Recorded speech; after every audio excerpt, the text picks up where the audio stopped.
At ngayon naman, nasa Ramon Magsaysay High School sa Maynila si Ina Zara. Handa na nga ba ang mga election officials dyan? Ina?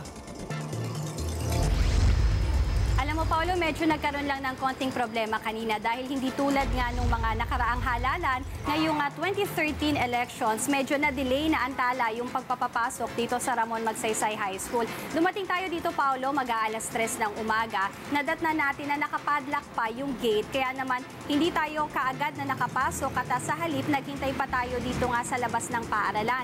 Pero hindi lamang tayo yung hindi nakapasok agad, Paolo, dahil meron tayong nakasabay na COMELEC monitoring team, dalawang kawanian ng COMELEC na hindi rin nga agad nakapasok. Pero bukod pa sa kanila, pati yung mga teachers, Paolo, hindi rin agad sila nakapasok sa loob nitong school. Yung mga Board of Election Inspectors, dalawa din, yung sumubok na makapasok sa loob, pero hindi rin sila napayagan. Ayon doon sa pulis na nakausap natin, pwede naman daw itimbre doon sa guard na nagbabantay. Kaya lang daw, hindi agad nag-reply. Kanina pinuntahan natin yung principal's office at nakumpirma natin na yung bahagyang pagkakadelay sa pagpapapasok dito sa Ramon Magsaysay High School, yan daw ay instructions ng principal na si Miss Alma Tadina. Pero ang paliwanag nga niya sa atin, sinadya daw niya na maghintay ng hanggang alas 5 nga ng umaga para na rin daw masecure naman yung mga election paraphernalia na nandito nga sa loob. Dahil kanina, nung umakyat tayo sa 3rd floor nitong paaralan, nakita natin na inihahanda na nga yung mga PCOS machines.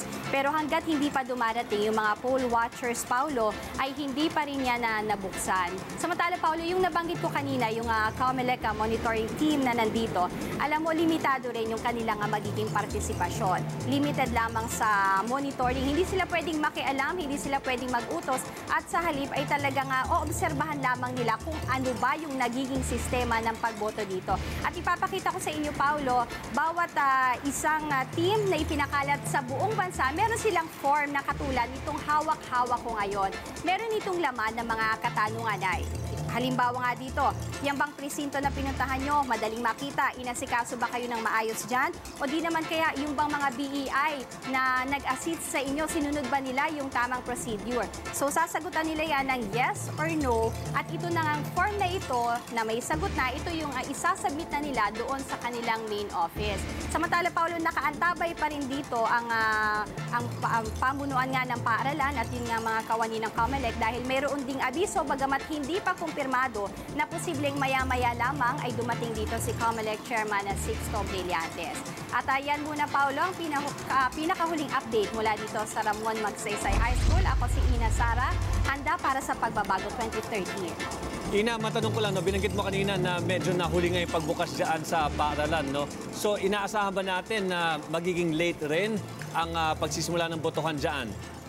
Hindi naman, Paulo, dahil kumbaga nasa schedule pa rin tayo. Alas 7 ng umaga yung inaasahang opisyal na pagsisimula ng botohan. At sa ngayon nga, nakapwesto na, inakyat na doon sa 3rd floor yung PCOS machines. At nandun na rin, nakalatag na rin yung mga marker na gagamitin nga. Pero ang inaantabayan na lang ay yung mga bukod sa BEI, yung poll watchers nga na required na dapat ay nandoon sila kapag inansil na nga itong PCOS machines na gagamitin para sa election. Wala pang dapat ikabahala sa puntong ito, Paulo. Kumbaga, nasusunod pa naman yung schedule at mukhang on time naman. Masisimula ng alas 7 ng umaga yung election dito sa Ramon Magsaysay High School. Paulo? So wala pang pila dyan, Ina Zara?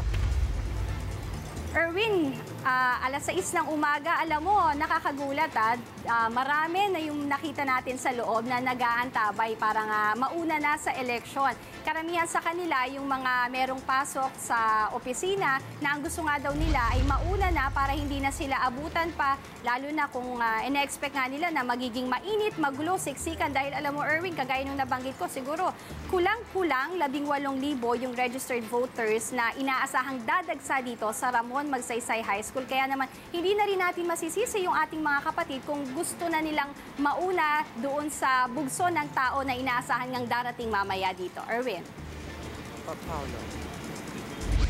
Alright, maraming salamat, Ina Zara. Live yan mula sa Maynila. Balikan natin siya mamaya dahil mukhang... May mga pila na raw. Oo. Abay, May excited na voters. That's good.